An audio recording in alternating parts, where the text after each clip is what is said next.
Hey everybody, welcome to the stream. I'm Father Roderick, and we are going to record this week's episode of The Break, which is one of my weekly podcasts. Let me get my show notes here. We got a nice lineup, I think, of topics that we're going to talk about. I want to answer a question that I got from some of my followers on TikTok and on YouTube as to the difference between devils and demons. That was interesting. We'll talk about the Rings of Power finale, which was last week, and about the worst movie not the worst movie, but the stupidest movie that I've ever seen. Big budget stupidness. Hey, Michiel. Welcome. I'll talk about cooking as usual. There's always a food-related item on the show. I want to share with you my enthusiasm about a book that I'm currently reading, which is really, really awesome.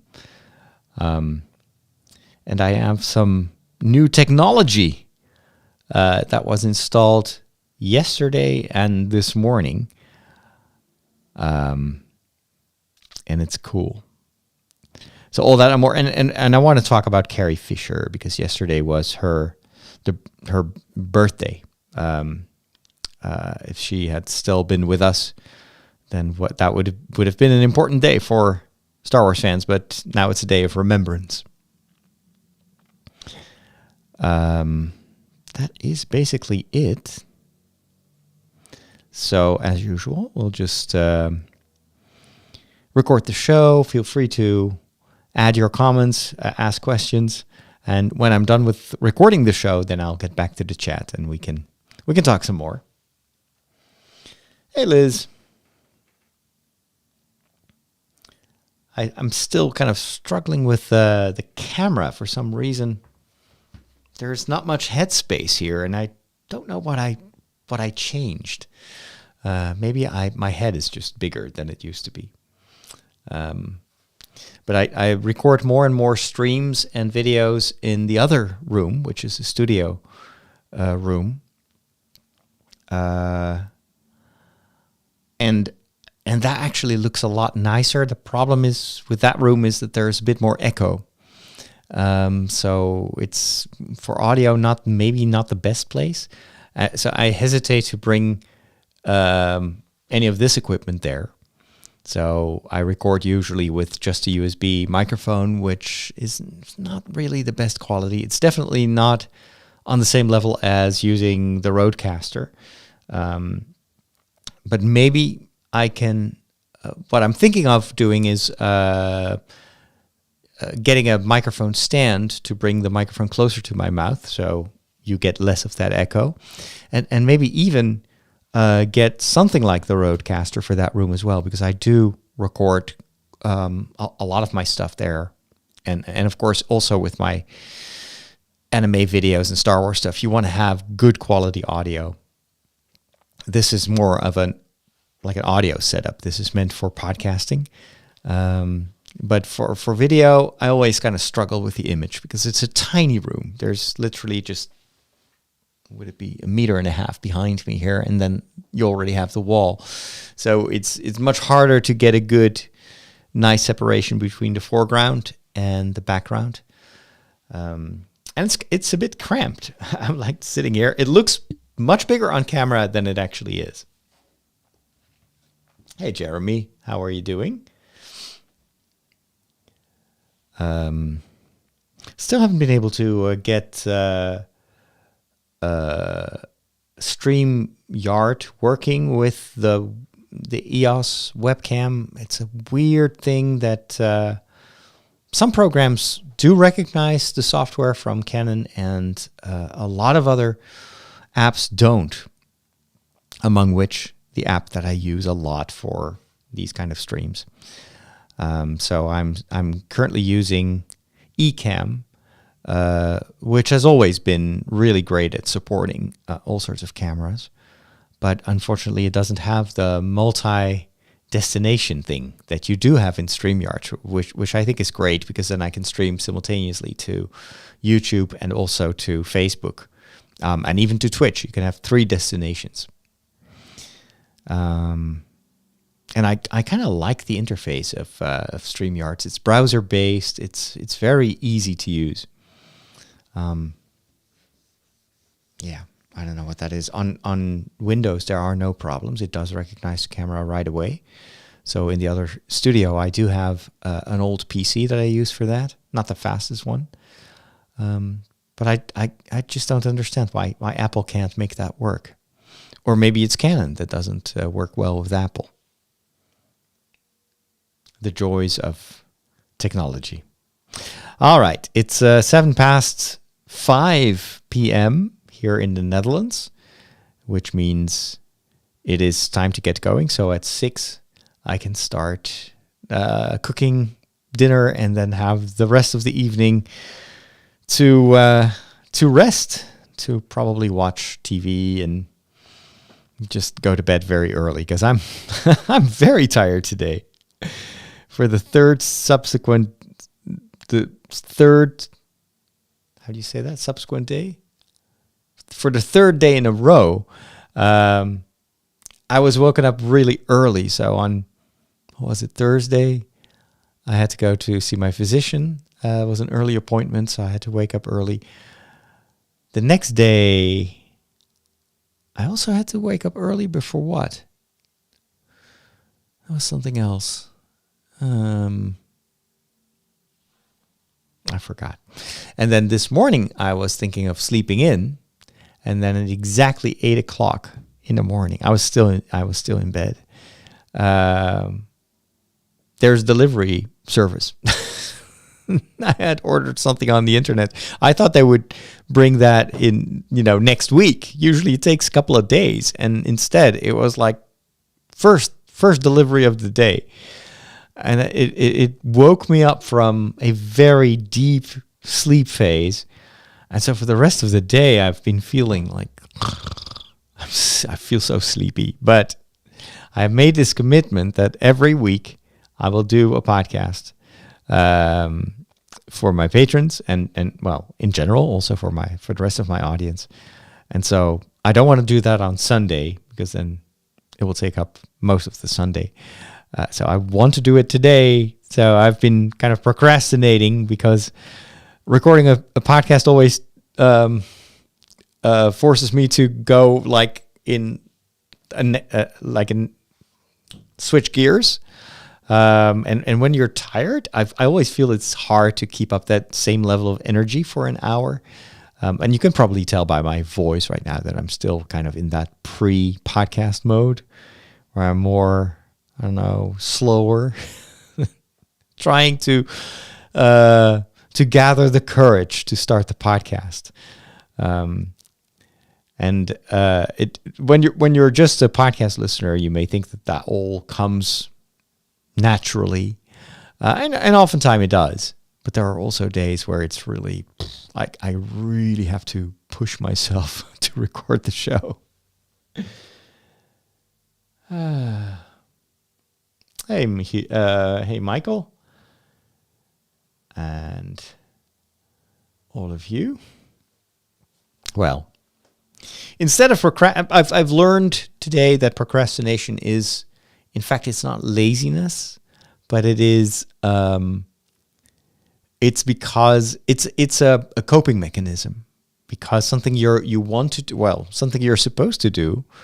Not that I always want to do this, but what you're supposed to do creates friction. And so that's why you kind of push it away. And of course, well, sometimes you just have to do it to get over it. All right, let's go. Time to go. Up the microphone and...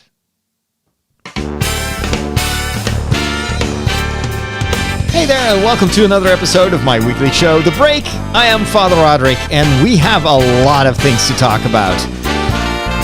I got some feedback, some questions after posting a video on TikTok and on YouTube about an anime called Chainsaw Man, about the difference between devils and demons. So I figured, yeah, sure.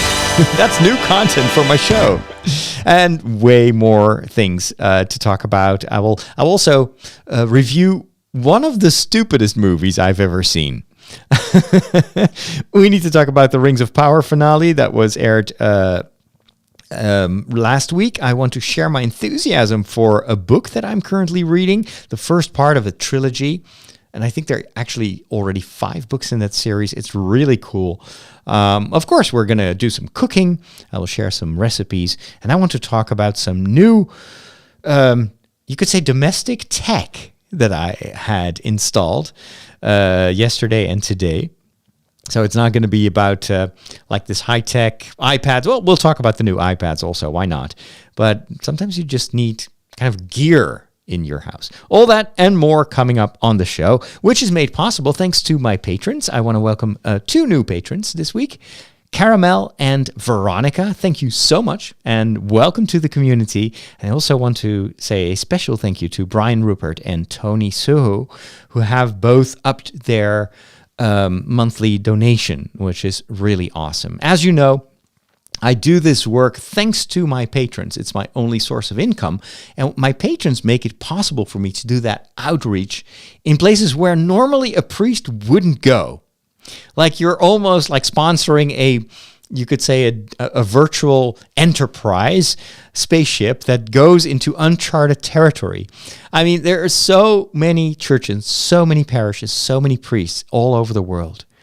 And a lot of them share that same problem, that they have no idea how to reach young people with the message of the gospel, how to introduce them to Jesus, who could become a very important person in their lives. But they don't speak the language. They don't have any experience. Plus, they have a ton of work for, let's say, the older generations that still are reachable through the regular means, like a parish, a church, the Mass on Sunday.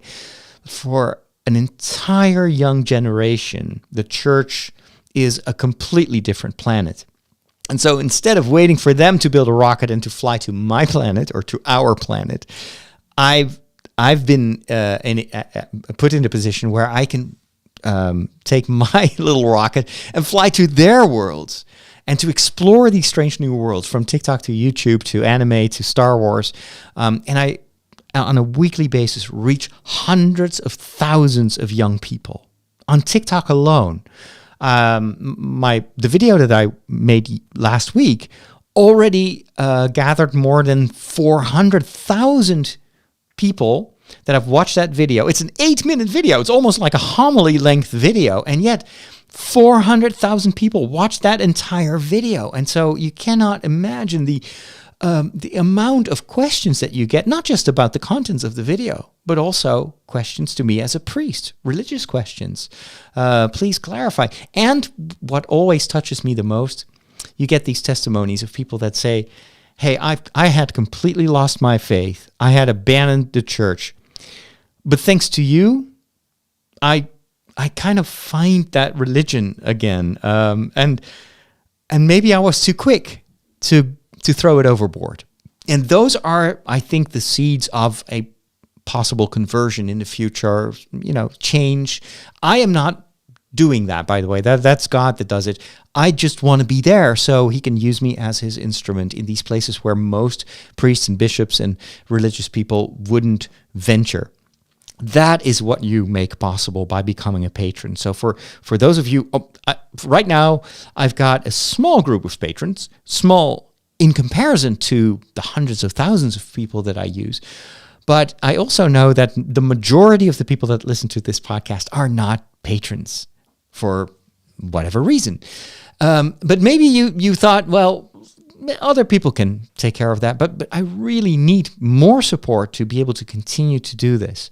And know that you are not just supporting me, but through my work, through this ministry, you are supporting the faith of an entire generation that otherwise would never come into contact with the gospel and with the Bible and with the Catholic faith.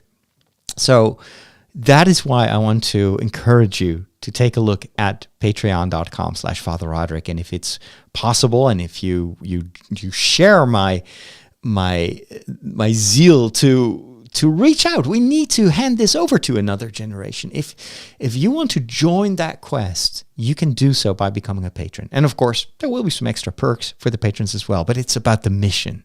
And I need you to help me with that, because I can't do it by myself. Do you know what's going on? This is what's happening in your world. Face it, Catholics rule. We got Boston, South America, the good part of Ireland, and we're making serious inroads in Mozambique, baby. You've taken your first step into a larger world. This week, it is the week where we remember Carrie Fisher. Of course, the actress who portrayed Princess Leia. She was born on October the 21st. I'm recording this on the 22nd in 1956. And she died already 6 years ago. Is that 6 years ago? Feels like yesterday. Unexpectedly, still at a relatively young age. And her legacy is not just her acting career, but for me, she's much more important than that. It was what I think is maybe her most important contribution to the world was her openness and her humor with which she talked about her mental health issues. As you know, she suffered from a lot of mental health issues. She was the daughter of a very famous actress. She grew up in Hollywood, and that gave her many opportunities, but it also gave her a pretty messed up youth and the time where you would normally grow up to be a responsible human being. Her life was nothing like an ordinary life, and so she struggled with addictions, with drugs, with lots and lots of mental health issues. But at the same time, she was also extremely talented, and also she had this self-deprecation when it came to it. And she always approached everything, including the most miserable aspects of her life, with humor. And I think that really lowered the threshold for so many people to also start talking about their issues and to follow her example.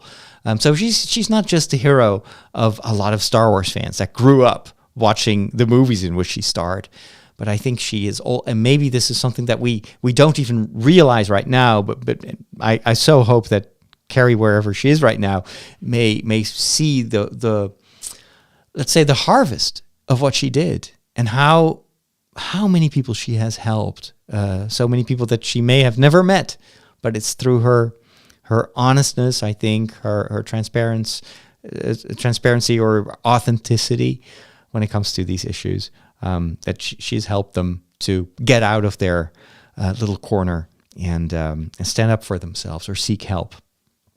Another aspect of Carrie Fisher that is often overlooked is that she was not only a very gifted writer, but she was also doing a ton of work as a script doctor. So it's someone who, once a script was written, and oftentimes, especially with these bigger movies, they go through a lot of iterations, and sometimes multiple writers were involved. And still, while they are shooting the movie, they may realize, well, this dialogue just doesn't work. Or it needs to have more pace or more humor. And then a lot of people, including very famous directors, even George Lucas, would call her up and ask her, hey, Leia, you see, Carrie, we need your help. This script needs one more take, and we want it to be your take. And so, for instance, did you know that Carrie Fisher has worked on improving a lot of the dialogue of the prequels? Now, if you know how wooden sometimes the dialogue is in the prequels, you can imagine what it was before Carrie Fisher took a look at that and improved it. And there are also a lot of other movies. There's a whole list, if you look it up in her bio, of movies that she has worked on. And it's only in the last few years that she stopped doing that. But yeah, it was someone with a lot of talents, some of them extremely well known, others much more hidden. But what a woman, and what a miss for all of us that she's no longer with us. But she leaves an incredible legacy. How do you not like movies? they're predictable. Like, the guy gets the girl, and that kid sees dead people, and Darth Vader is Luke's father. Not liking movies is like not liking puppies. They're fine. I just get bored and never make it to the end. You know, you need a movie education. You need a movication. I'm gonna give it to you. All right, so I've been watching a couple of series for my work. I've been watching a new anime, and if you follow me on YouTube, you may have already seen one video that I did about it. And it's one of those series that I never thought I would watch, let alone enjoy.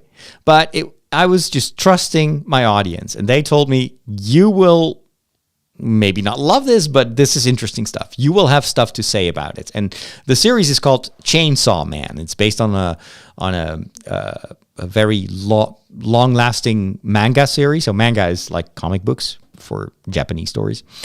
And it's now being turned into an anime, and the original creator of the manga is also involved in the animation. So there's very strict supervision of the original creator, which is probably why the anime is so good. It tells a wacky story, though. It's about this boy who it kind of merges with a demon, and then he changes into a man with a head and arms as chainsaws. So where his head used to be, there's now this big chainsaw, and then both his hands turn into chainsaws, and he destroys demons. So he becomes a demon hunter, but it's such a weird story and extremely violent. Oh, please don't watch this with your kids. And this is absolutely very gory.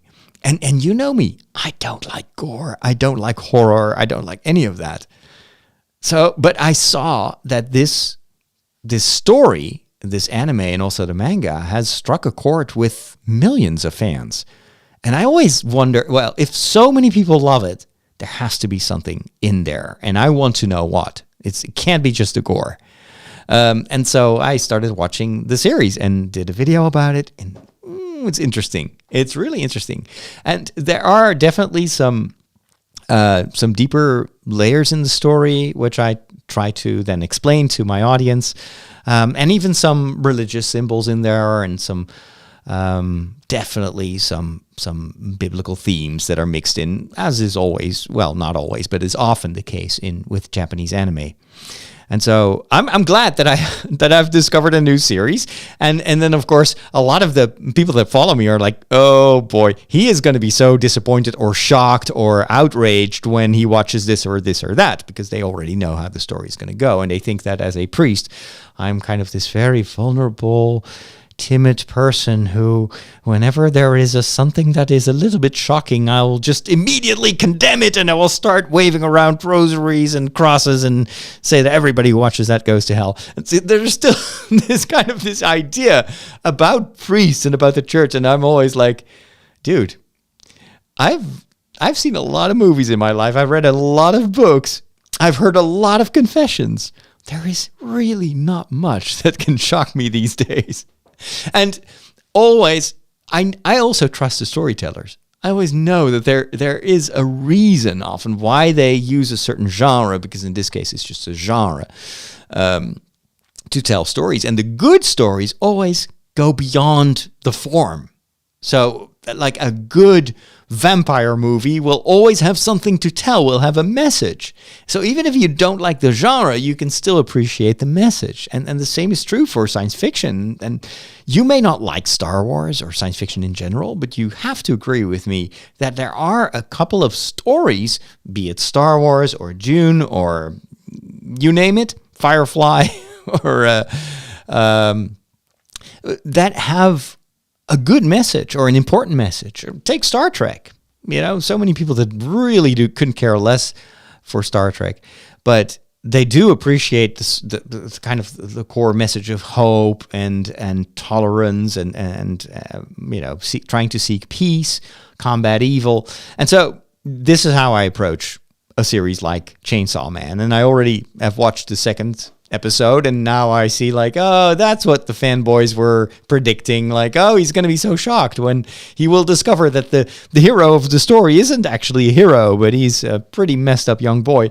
And I was like, well, you know what? My next video will be about that, about how in a story, it's not really fun if the main character is a hero from the beginning. It's much more interesting to show that the hero is actually very weak at the beginning, has a lot of flaws, moral flaws, like this guy. But then over time, through everything he goes through, that's how that person will start to grow, will start to evolve, will maybe get a better functioning conscience. So this is part of storytelling. And having had a little bit of experience when it comes to story analysis, movie analysis, and also kind of biblical studies, I know how to read a story. And oftentimes it's always fun when I share that kind of like observations, and people are like, how can you see that when you have only watched 2 episodes? And I'm thinking, well, it's just story structure. So I always love these interactions with my followers there. Now let's talk about Rings of Power, the finale. I can't believe how quickly this series was over. Only 8 episodes. As I've shared before, I tremendously enjoyed this series. I think they did such a terrific job in bringing to life Middle Earth and the history of Middle Earth in a way that we've never seen before. And what I really love the most about this series is that in just 8 episodes, we get to know so many compelling characters. Maybe even too many.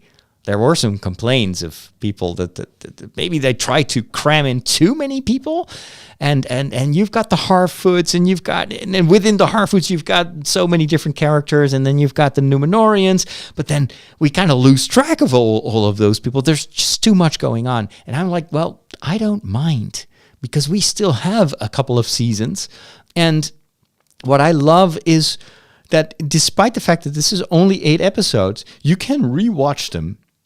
And you already have sympathy for so many of the characters, and there were also some surprises in the finale. I won't spoil them. That make the viewer want to go back and rewatch, and then you will probably discover that what was revealed in the final episode has already been predicted from day one. At least I believe so. I also loved the quotes. This series is so full of sayings, of like the dialogue. Almost every phrase is something you could frame. And I think it's tremendous writing. Not all of it is textually, literally what Tolkien has written, but the most beautiful phrases and quotes could have been written by Tolkien. They're so representing so well his mindset, his beliefs, his faith even. I'm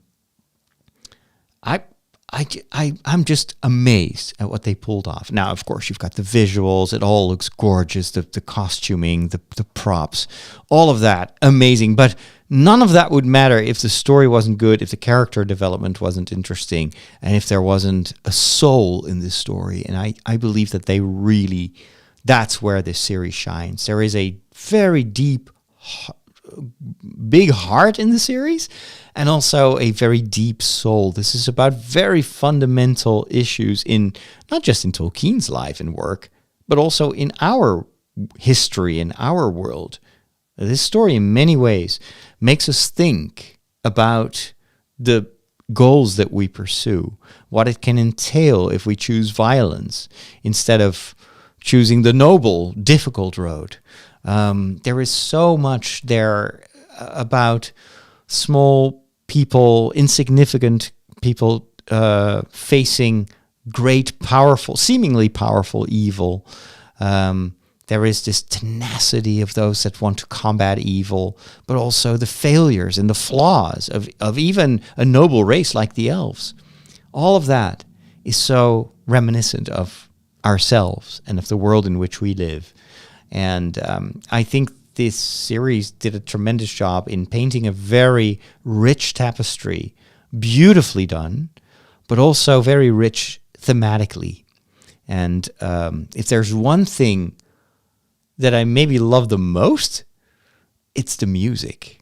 I've been listening nonstop to the soundtrack of this music. It's a very big soundtrack, way bigger than even what Howard Shore wrote for the movies, because of course the movies is just 3 movies, long movies, but still 3 movies. This is much more in terms of time, and he scored everything himself. There's a fantastic article that he wrote himself about the process of writing this music, and he has sacrificed so much to write this score. But I think it is a tremendous success. I personally love this score way more than the score for The Lord of the Rings and The Hobbit. Maybe just a matter of taste. I've always liked the score for The Hobbit, but it also felt like a lot sounded the same. And this score is so vibrant and so, I don't know, every melody is hummable. The genres are different. There's just so much, again, texture and variety in this music. And I think the songs, there are a couple of songs in there as well that are so incredible.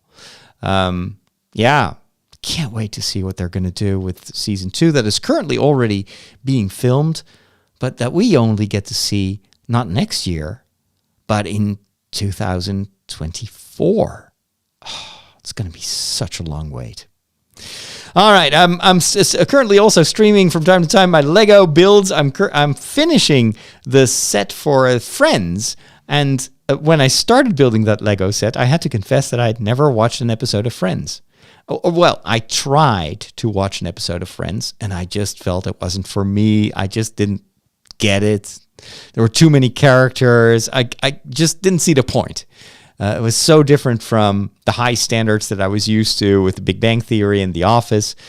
And I felt like, well, I'm just going to build this Lego set and, well. But I started watching Friends, and now I'm kind of hooked. It's my go-to sitcom right now, as well as Seinfeld.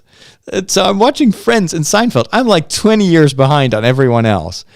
But I really love it that I now have 2 classic sitcoms that I both enjoy tremendously, and there are tons of episodes for me to watch because I was approaching the end of The Big Bang Theory. I'm in the last season, only like 4 episodes to go, and then that is over. And I still remember what a trauma it was for me to have finished The Office, and that series was done, and then there wouldn't be any new episodes. It was so hard to separate myself from The Office. Now I still watch The Office from time to time, and it still makes me laugh. But I was dreading the moment that The Big Bang Theory would be over. But now I'm thinking, you know what? Having Friends and having Seinfeld, that will definitely soften the blow. And I'm only watching the first season right now, and I know that these series always get better in subsequent seasons. So I'm so glad that I stuck with that. And then finally, let's talk about the stupidest movie I've ever seen. But man, this is a genre that I love. It's the genre of the disaster movies, especially the ones directed by Roland Emmerich. You know, the guy who did Transformers and Day After Tomorrow and what was it, a 2001 disaster movie. And he made a movie last year called Moonfall. I remember that it was even in my local theater, and I missed it probably because I was too busy. But I saw the trailer in the theater, and I was like, oh my gosh, this is so classic. It almost feels like a movie that was made 20 years ago. It's got that same like disaster movie vibe of Independence Day. And there's always something, I don't know why I like to watch those movies, but where the whole world is destroyed by tsunamis. In this case, it's the moon that crashes into the planet Earth. Yeah, I know it's stupid, but it's still like the ultimate popcorn movie experience. But I started to watch this one, and even though, yes, it is a very classic disaster movie, but man, it is so stupid. It is just, on a lot of movies, you have a rating right now, and it tells you, don't watch this movie if you haven't reached this or this age, like 12 years or 16 years or 18 years and older.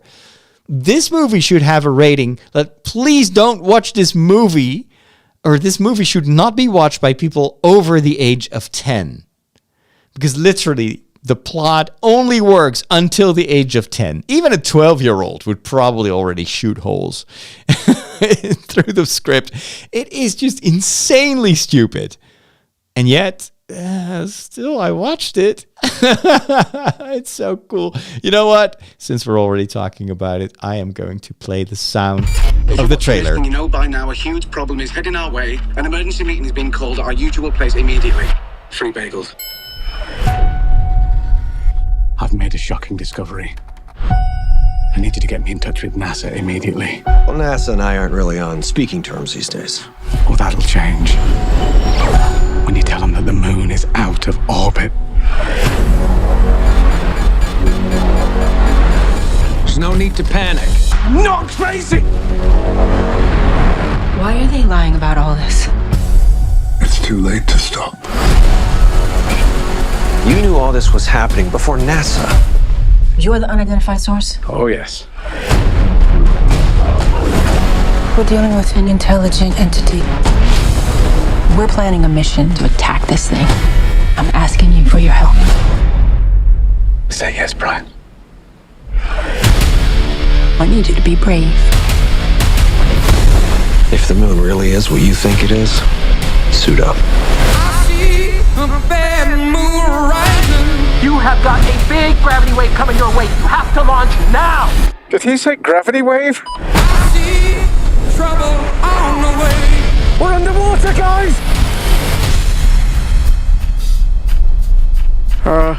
That's crazy.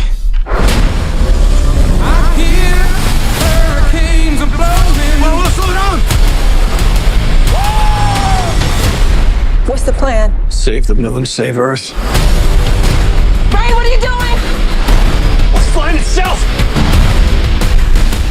Wait for it.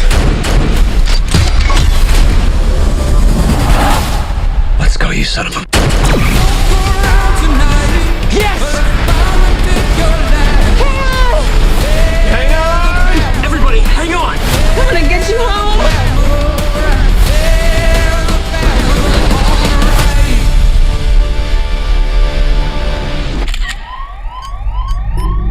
It's on airplane mode.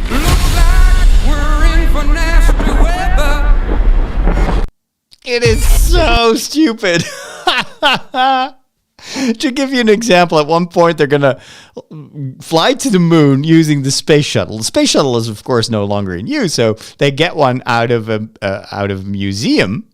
And then at one point, everybody leaves at NASA. They're like, okay, we're unable to launch. And there are only 3 people left.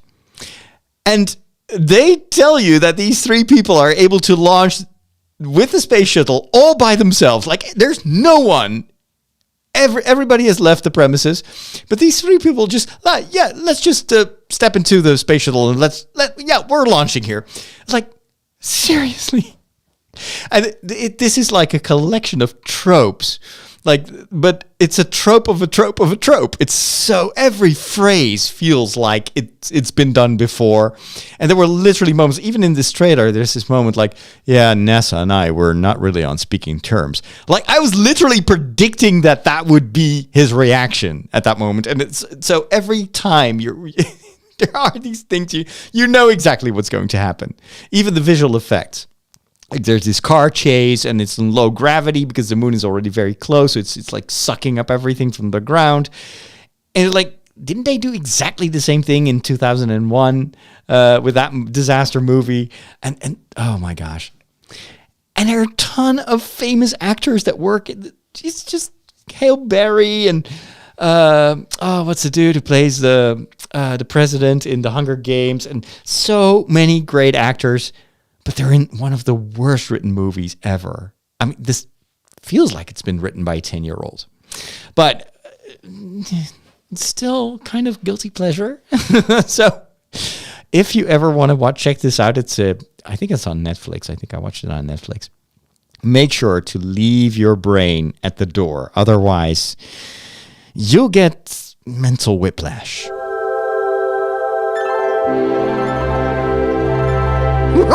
Catholics rock!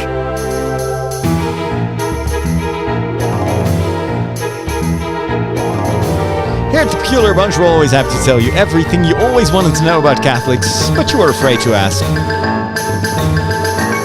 Catholics can be a peculiar bunch. No meat on Friday. Oh, meat? What do they eat? Light bulbs? So, you know what they say. Fear leads to the dark side. So never fear to ask a question. There are no stupid questions. Man, you guys got more crazy rules than Blockbuster Video. So in this anime series about Chainsaw Man, there are a lot of demons.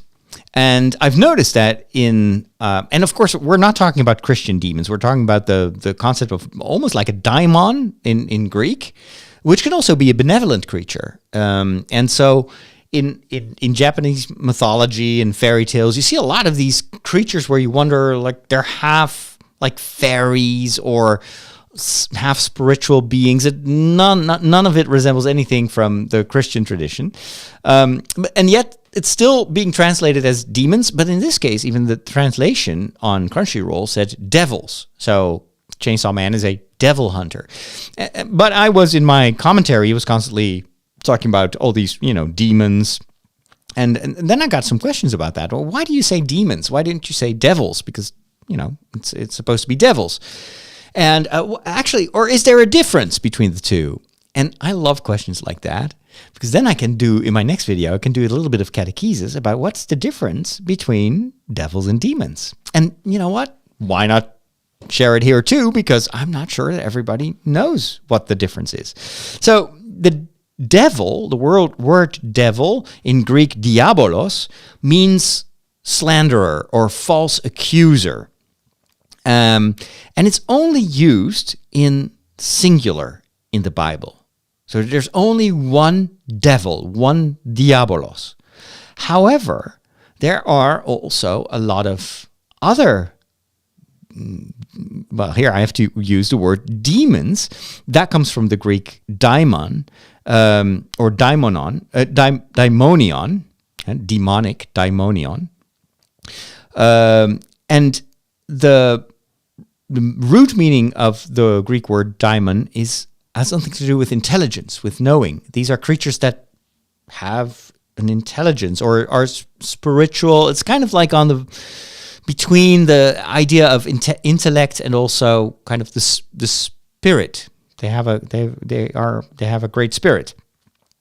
Definitely above humans in a certain way.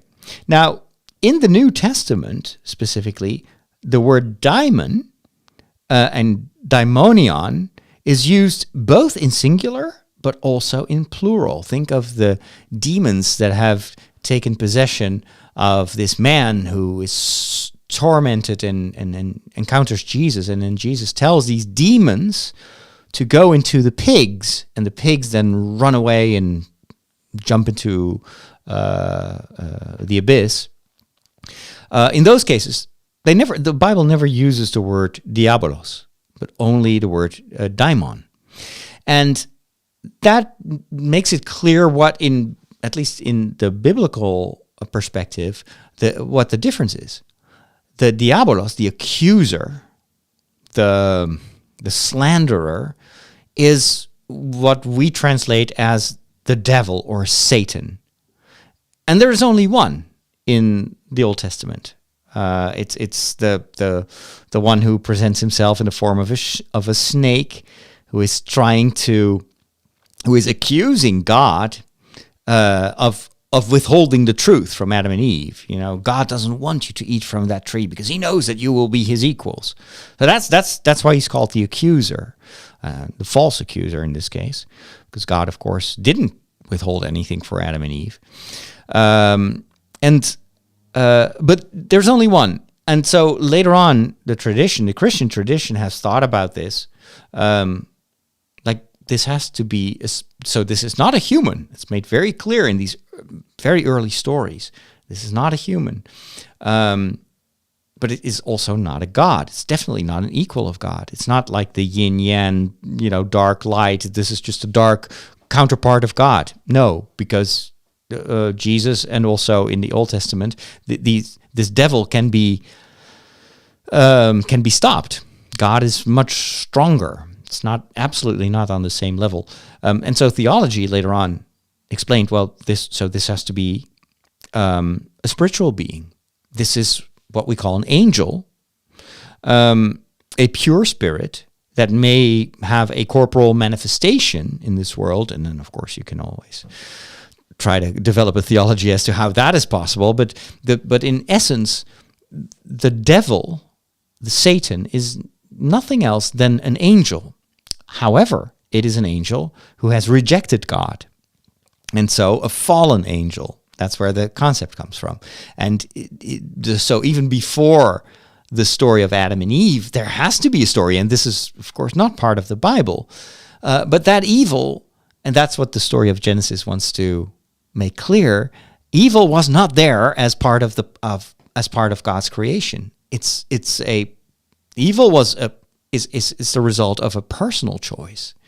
And so, well, if there's already evil in the Garden of Eden, then that snake must represent an entity who has already turned away from God, just like Adam and Eve will do, being basically misled by this Satan, to follow him and to do the same and to turn their backs on God. And that, of course, creates suffering and lots and lots of evil and violence in the history of mankind. And then God also always wants to go back and redeem mankind, ultimately by sending his own son, who also shows himself to be much more powerful than Satan. And then this is where it always works this way. Theology always follows Scripture, right? Scripture doesn't give us a full theory about the devil and his demons, but it's only afterwards that you say, well, how can there then be multiple demons in the Gospels? Well, also not just metaphors. Jesus talks to them and treats them as real entities. He doesn't at any point tell his followers like, yeah, but when I say demons, you have to think like the evil in the heart of the of mankind, like it's a metaphor, it's a story. Let me explain. Jesus never does that. It's always very, very clear that the way he speaks about demons and about the devil is personal and is real. And that is why in Catholic theology, there's always, of course, there is the stories about the devil and the demons are stories, but it doesn't mean that the reality that it's just a figment of our imagination, these demons and devils. Since we are also at least partially spiritual beings with a free will, how hard is it to imagine that God has also created pure spiritual beings that also have been gifted a free will, but because they live outside of the realm of time and space, their choice for or against God is immediate and is eternal. God cannot bring back Satan or the demons from their choice. Their choice is immediate and is definitive, whereas we live inside time, and as long as we are alive, there is the possibility of conversion and turning back towards God. And that is what faith is all about. It's trying to bring us back to that relationship that God originally intended. And so anyway, so what are those demons? Well, they also have to be angels, fallen angels.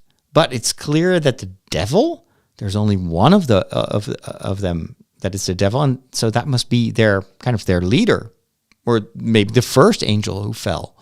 You see, so that's kind of retrospectively why there is this difference in vocabulary. Speaking about the devil, then it's clear this is the entity, this is the creature that seduced Adam and Eve, and his rebellion against God was the first. It preceded even mankind's rebellion against God, and then well, apparently a lot of other angels followed and are still somehow able to continue what Satan himself did in the Garden of Eden. It's trying to lure people to choose for evil. Hope that clears things up. So there you go. When did you become an expert in thermonuclear astrophysics? Last night. The packet. The extraction theory papers. Am I the only one who did the reading? I'm finally reading the Red Rising trilogy by Piers Brown.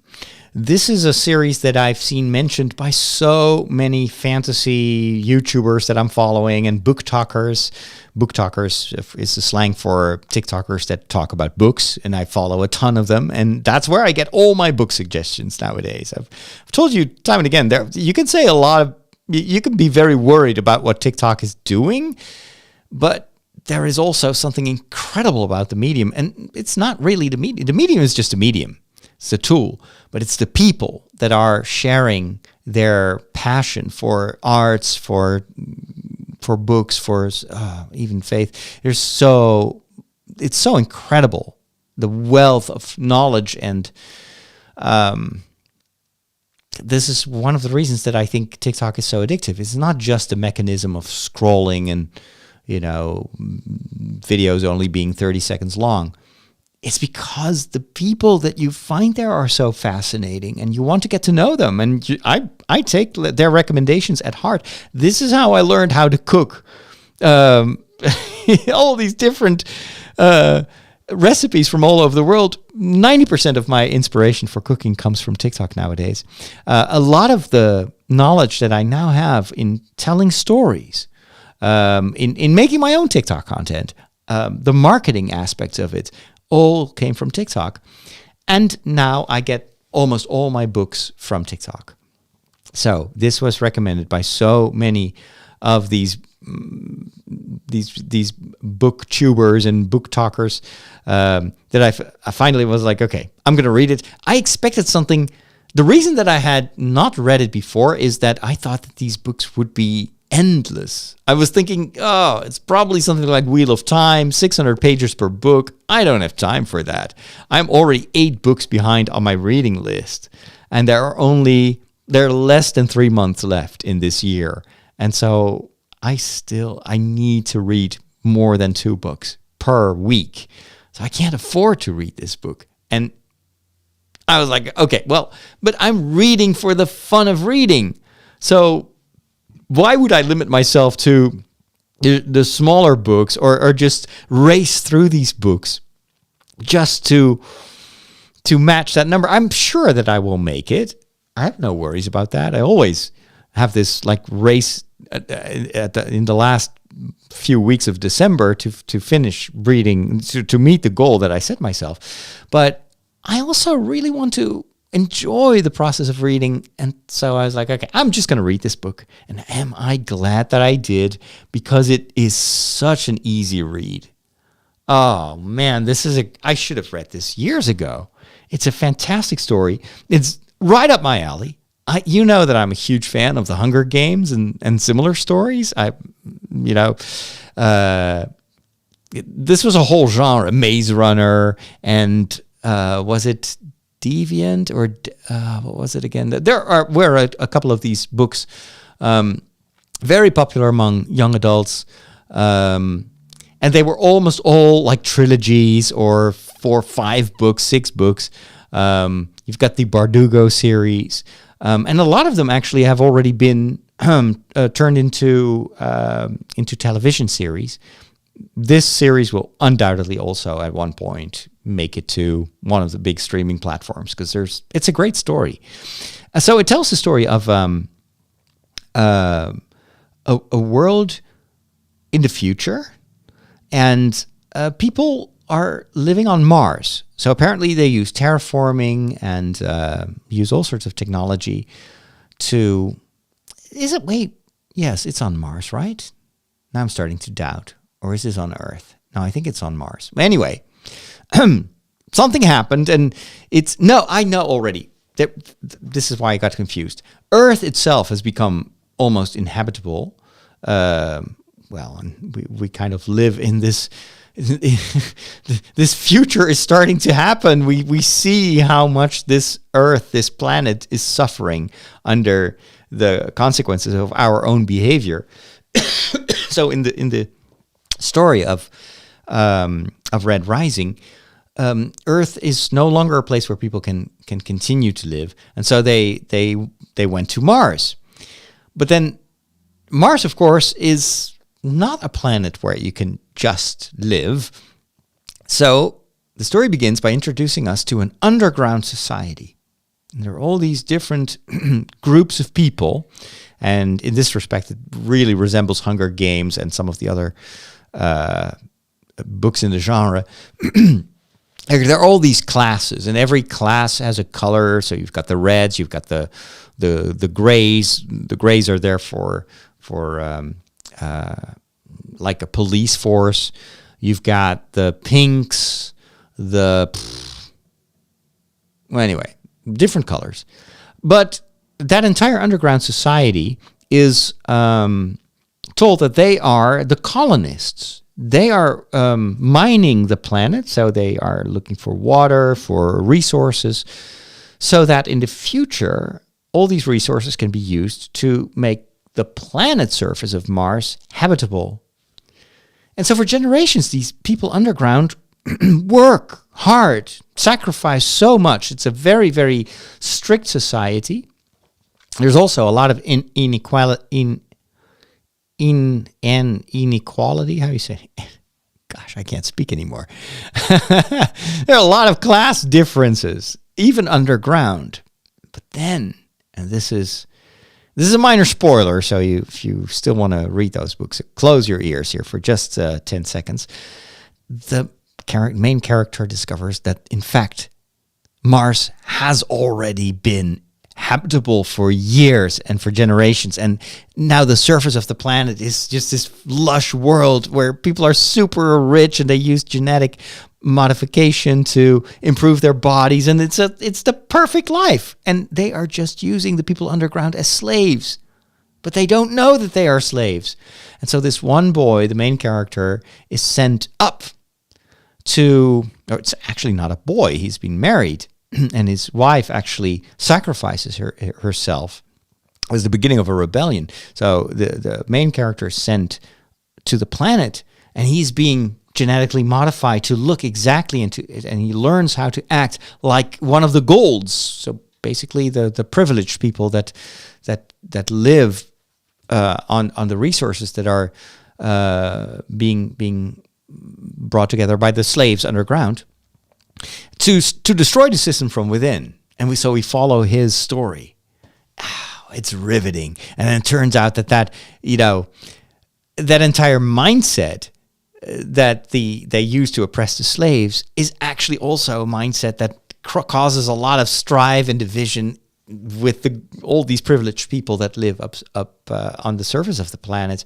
And so there's this ongoing quest to select the best of the best, and then other people just get killed. And so there it becomes very much like the Hunger Games, at least the first book.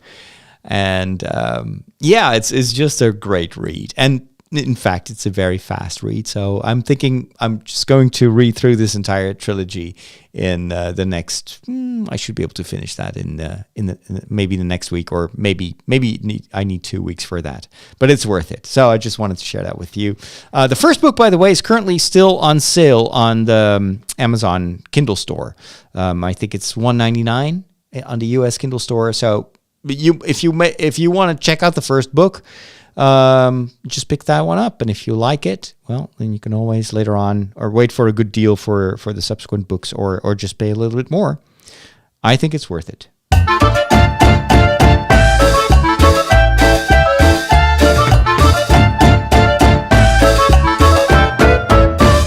It's time to dive into the kitchen, and first of all, I want to talk about, one of my major reasons to eat spinach has just recently been debunked by my physicist. No, not my physicist. My physician, my doctor. So I went to the doctor this past Thursday because I had these these moments where I was just so tired and I couldn't figure out where the fatigue came from. And it's not all the time. There are just some days, like this week, I have no trouble. Yeah, I did wake up very early 3 days in a row, so I'm a little bit tired right now. But the week before that, I had days where sometimes in the afternoon I just had to go to bed for 3 hours, even though I slept for 8 hours already. And so I was thinking, it's got to be like a vitamin D deficit or something like that. So I went to see my doctor. I'm going to get, they're going to take some of my blood next week to just check what's going on there. And then we can see what we can do about it. And so she was also inquiring about what's my diet, because sometimes if you eat the wrong stuff, that can also make you very tired, or maybe you're just lacking in nutrients. And so I told her, no, I'm super healthy. I'm always eating tons of vegetables. And for iron, I eat a lot of spinach. I've got this great Korean recipe, which I have. And so I eat a ton of spinach, so I must have enough iron. And she's like laughing. She's like, yeah, you probably watched too much Popeye when you were a kid. But that was a promotional cartoon that's actually not the best vegetable to eat if you want iron. There are lots of, most of the iron will probably come from sources like meat and stuff like that, but not from spinach. It's actually pretty low in iron. So I was like, oh, really?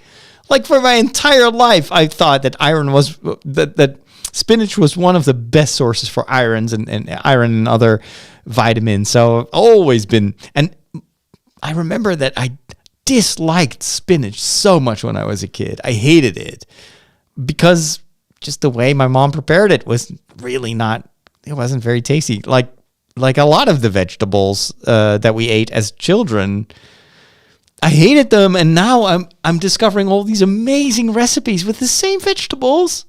And now I love it. So it's not the veggies. It's just the preparation. It's just the recipe. So anyway, yeah. I will still continue to make the Korean spinach because it's so good. Oh my gosh. But I also found another recipe for a type of vegetable that I'm always a bit clueless about. Now, I didn't buy this myself. I got this as part of one of those Too Good To Go boxes that I sometimes buy. And it was just this big red cabbage. And I don't mind white cabbage because I've got a ton of Chinese recipes and Japanese recipes where you use white cabbage. But red cabbage, it's more leathery. It's got this very peculiar taste. If you cook it, it becomes mushy. A lot of people here in the Netherlands love their red cabbage, but they will mix in like apples, and they will make it sweet and sour. And that's just a combination that does not work for me. I just don't. I mean, I like sweet when it's sweet, but not veggies that are sweet. To me, no, that's not supposed to be the way that those flavors are not supposed to be combined. Anyway, I just don't like it. So, thankfully, I found this yummy recipe that I want to share with you today. And it's a Korean dish called namul, namul. I don't know how to pronounce that. It's basically a combination of red cabbage, carrot, and nori. Nori is seaweed, dried seaweed. You can buy those leaves. It's what they often use in sushi. But to my surprise, nori is also used a lot in a lot of salads and lots of other dishes. I thought it was just a thing that they made for sushi, but no, you can just like cut it into pieces and mix it in with a lot of other stuff. So what do you need for this? Well, you just need a couple of leaves from a red cabbage. Now, red cabbage is dirt cheap. So you can make a lot of this salad for almost nothing. And you have to slice them very thinly. That's important because you eat them raw in this recipe. And as I said, red cabbage tends to be a bit leathery. So if the thinner, the easier it is to eat. Then you also take a carrot and you slice that into very thin strips. a quarter of teaspoon of salt, tablespoon of sesame oil. That's important. And I always take the sesame oil, not the type for cooking, but the one that has kind of this more roasted flavor. But you cannot use that for cooking. Half a clove of garlic, grated. I'm lazy, so I have these the pre-crushed garlic. It's in a little flask, and you just squeeze it, and tastes okay. A teaspoon of soy sauce, a tablespoon of toasted sesame seeds. You can just toast them yourself, and 2 sheets of sushi nori, also toasted. So you put that in a dry pan for just a few seconds. You have to really be careful that it doesn't burn, but you need to toast it a little bit for the flavors to, it starts to smell very well. And then you just cut it up. And you just mix that with your hand. So first the red cabbage and the carrot. You add salt, you massage it with your hand. You add the sesame oil, the garlic, the soy sauce, the toasted sesame seeds. Mix that all well. And then you toast the nori over some flames. Or in my case, I've got induction. Just put it in a pan, tear it into small pieces, and mix that. And then you eat it right away. And it's good. It's surprisingly good. So simple. But yeah, that's one way for me to get rid of that red cabbage.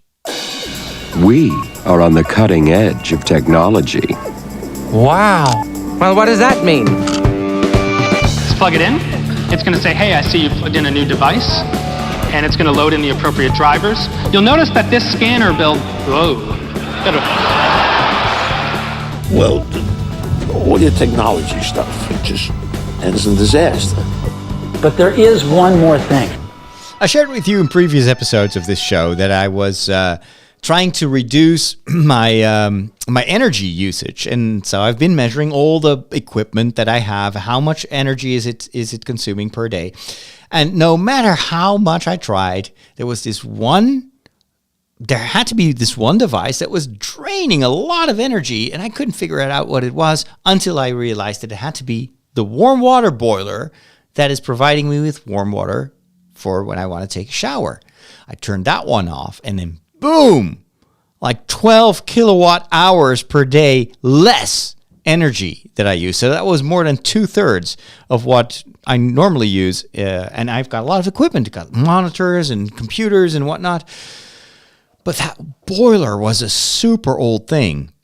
So I informed the parish, because I'm renting this house from the parish. And I told them, you know what? I know that I'm paying for the energy costs, but I would never have allowed such an old thing here in the attic. We need to replace it, because otherwise it's going to be so expensive. Plus that thing is in the attic is not isolated. It's not insulated. So when the temperatures drop, this is a very old boiler. It will constantly have to heat the water to keep it on the right temperature. And I only take a shower like for 1 minute in the morning. And so at first, of course, I turned it off for 2 weeks. And I've been experiencing the joy of cold showers. And sometimes ice cold showers. I talk about that in the walk. I'm not regretting it, because it is, in fact, really doing what people say it does. It not only wakes you up, but it gives you a ton of energy, these cold showers. So I'll probably continue to take cold showers, especially when I'm going out for a run and I come back and I'm all sweaty and hot. A cold shower right after that, I'm not going to stop doing that. But there are also mornings where I step out of bed and I'm just like super sleepy, and it's cold in the house because I turn off the heating during the night.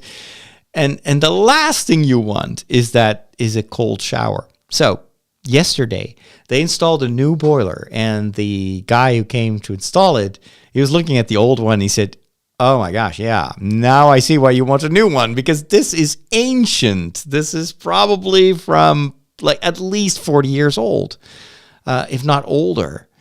And the thing is, these older models were like, it was just on and off.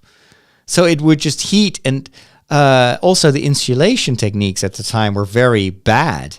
And we noticed this when we took the old boiler. It's like one of my parishioners cut it open, and he saw the entire inner insulation had rotten away years ago.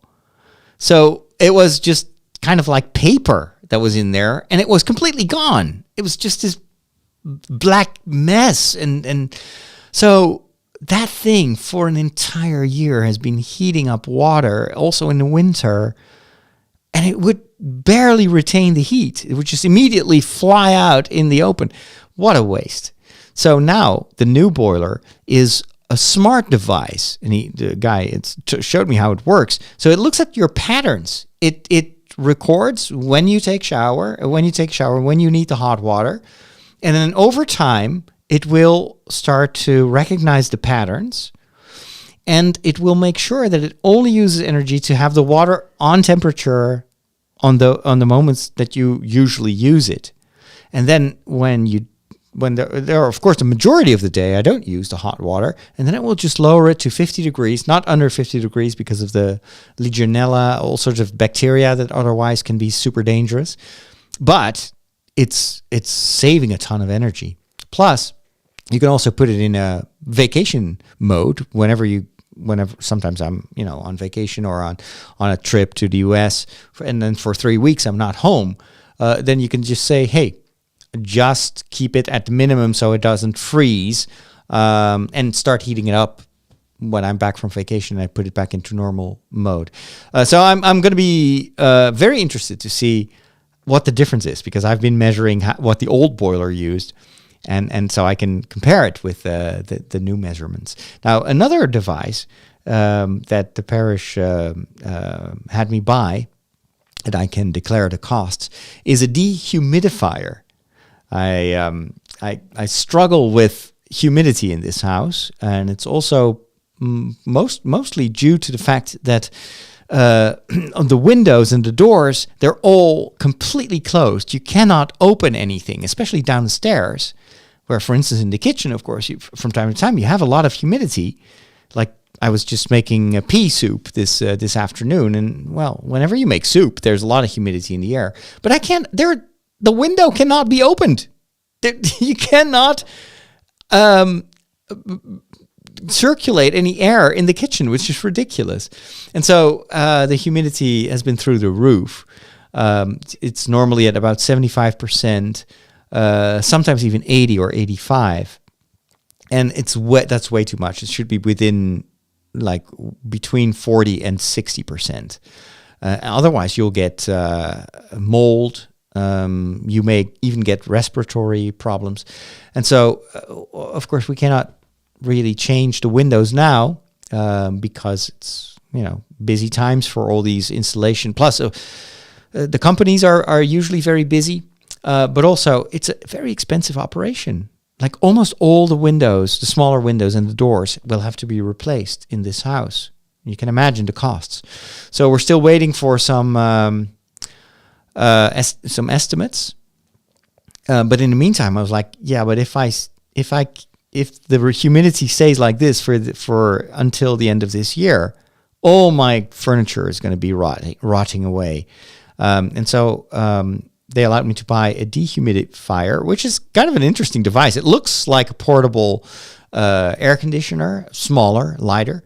But I've turned it on in the kitchen right now, where it was 75%, and it already brought it down to 55 right now. It's still on right now, and then I'll move it to the living room where it's currently 75%, try to get that down to normal values, and then I'll bring it upstairs and try to do the rooms here. Now, I hope that if I extract the water from the air, that it won't immediately get humid again when I stop doing it. So we'll have to wait and see what the long-term effect is going to be. But right now, I'm so happy that at least I can kind of lower the risk of getting mold, because I cannot imagine that there will be black mold everywhere and I have to repaint this entire house.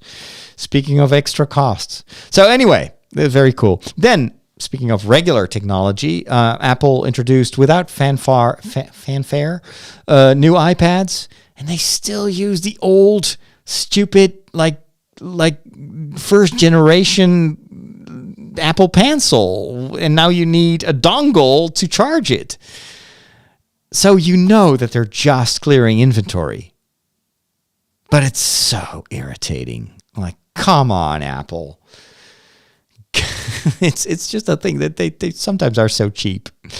Whereas they're one of the most expensive brands, but they are cheap with their customers. Anyway, thankfully I already have an iPad and it works with the second generation pen. Great news for those of you that like to edit videos. Now, Apple has its own solution, Final Cut Pro, which is good. It's not really standard, I have to say. In television, I don't know that many companies that work with Final Cut. It's either Avid or it's Adobe Premiere. And Adobe Premiere, the advantage of Final Cut Pro is that it is super optimized for the M1 and M2 chips. So it works really well with Apple Silicon. But it's also software with its quirks. I don't think I could go back to Final Cut Pro now. I'm so used to the kind of workflow of Premiere. But as you know, recently I switched to DaVinci Resolve, which is free. And that is my absolute favorite editing program that I've ever used. It's so much easier to use than Final Cut. Even iMovie is more complicated, I think, than DaVinci Resolve. But it's so powerful. And you can work so fast with it. It is insane. It's super stable. And did I mention that it was free? Well, they're going to bring it to the iPad. And it's going to be free as well. So you can finally leverage the power of the M1 and M2 chips in the iPad. My iPad doesn't have an M1. To do video editing on an iPad. Imagine how useful that is. If you film on an iPhone, you transmit it over the air to your iPad, and you can just deliver 4K video. Because you can easily do 4K video on those iPads. Now, of course, the only downside is the iPads usually are very expensive the moment you start to go to the higher amounts of memory. And if you are working with 4K and even HD, you need a lot of internal memory. So that's kind of the downside. But still, oh my gosh, I can't believe that they're going to do DaVinci on an iPad. Insane. So, there's one last thing. I'm hesitating whether to do this because this show is running long. Now I'm going to do it. I'm going to play something very cool here. This is a little bonus content. You know that I have a good microphone for these podcasts. It's the Heil PR40. It's got a little bit of built-in compression. It sounds really nice, and I've got the Rodecaster, which adds even more punch to my voice. Now, not everyone has expensive microphones and equipment like that, but thanks to AI, you can now, even with a very simple microphone, you can make it sound as if it is high quality studio sound. And this is a project that's still in beta. It's developed by Adobe. It's called Project Shasta. So SHASTA, Project Shasta. And you can upload audio to it. And I will let you listen to the difference. So I recorded this in my studio room, which doesn't have a good microphone, and there's quite a bit of echo in that room because it's a big room. But then I uploaded that same audio to Shasta, and I will let you listen to the difference. So that's just using AI to improve the sound of a pretty crappy microphone. This is what it sounds in its raw form. This is what I recorded. Star Wars Andor Episode 5, The Axe Forgets. This is one of my Andor analysis videos. You hear the traffic in the background because I can't close the window totally. There's a problem with that window. So you hear in the background constantly these cars. And then you hear the echo in my voice as well, right? This is the middle episode of this second trilogy. Now, this is what Shasta was able to do with this audio file. This is what it sounds after AI was applied to it. Star Wars Andor Episode 5, The Axe Forgets. This is the middle episode of this second trilogy, you could say, of episodes that will end with the eye. Isn't that incredible? I mean, it does lack a little bit in the high frequencies, but it's got this nice punchy voice.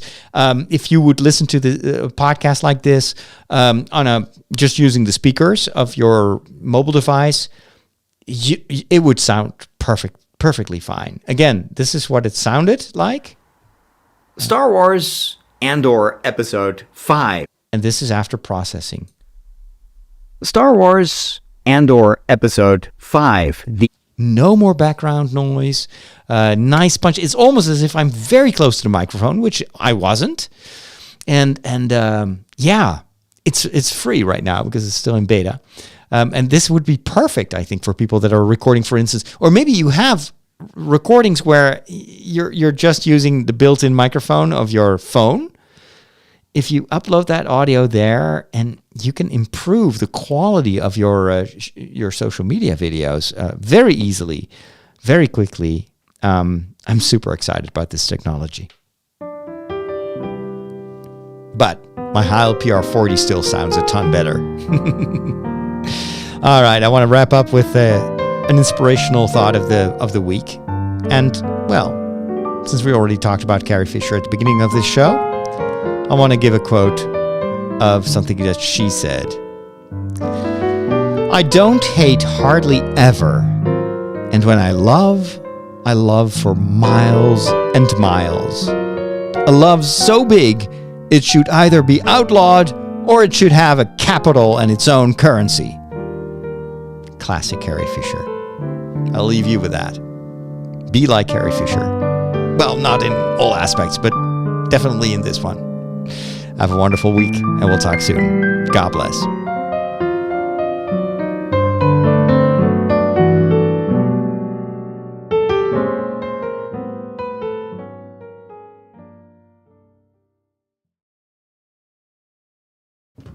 And that's a wrap. Sorry, it was a bit long. I hope you don't mind. Get these headphones off. After more than an hour, starts to be a bit cumbersome. All righty, how's everybody doing? Someone in the chat asked if it was possible to also add yearly payments for Patreon. And actually, that's the first time that I get that request. That is possible for us to turn on, to enable a yearly subscription instead of a monthly. I just didn't think that anyone would want to do that. But yeah, if that would help people, we'll certainly activate it. Jeremy has trouble getting into Andor. Yeah, it's a very different pace, but I think it will start to pay off. Episode 7, that's where you start to get what they're doing, and all these stories are coming together. But it's definitely different from what has been done before. Roderick subscribed to a bunch of my videos. That's cool. I can also wear Jedi robes or Imperial costumes. I still want my Stormtrooper costume.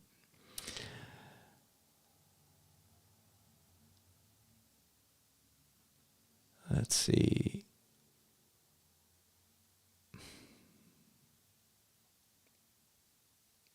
Auto transcription software works well in the other room as well. Yeah, that's okay. I mean, microphone is not bad. It's just compared to this one, it's a lot worse. Andrew says, I like learning from your podcast, from the daily habits you are implementing in your life, from reading books to walks to your daily spiritual practices. I always love hearing what you're up to. That's the whole goal of doing these kind of general interest shows. Just sharing the stuff that I get excited about and what I learn and also where I struggle. And hopefully that will help you also in your walk of life. Peripheral. Oh, I am so going to watch Peripheral. The teaser trailer looked amazing. Oh yeah, that's the show. I didn't know it was already going to be up on Amazon Prime today. I thought that was still coming, but oh yeah, that's going to be a great way to compensate for the lack of new Rings of Power shows.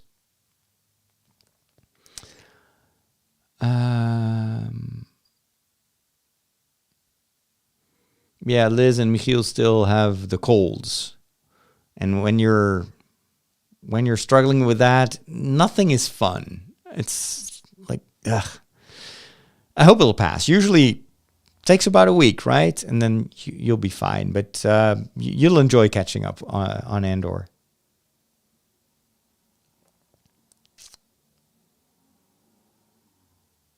Timeless. Interesting. I've not heard of that one.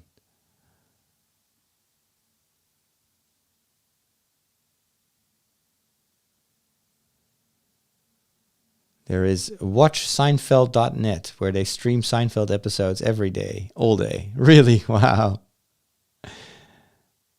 Cool. I waited more than a year to watch the last few episodes of The Big Bang Theory because I didn't want it to end. Welcome to my world. I do exactly the same. Like yesterday, I watched 2 episodes in a row and I almost felt guilty. It's like, you're overdoing it. Take it easy. It's almost over. Carrots don't make your eye-night vision better. That's so true. Yeah. I hope that it doesn't have internet connectivity. You mean the dehumidifier? It actually does have Wi-Fi. It's just they don't explain it at all in a manual. So I need to figure out how to get that thing online. Paul switched to DaVinci a long time ago and it's fantastic. Oh, I didn't know you were also using it. Yeah, it's amazing. It's so, once you master it with the shortcuts and everything, it's so fast. These little things like you click on a clip, and oftentimes, especially when I do my TikToks, I want to zoom in on a picture just to give it a bit of movement. In Premiere, I had to do all these markers and stuff. A very, very complicated process. And here you just click one button. It's just zoom in or zoom out. Love it. Yeah. All right, I'm going to cook. Thank you so much for joining me today. And then after dinner, I'm going to upload this for the audio listeners. And now the weekend has started. Thanks for the tip about Peripheral. I will watch that tonight.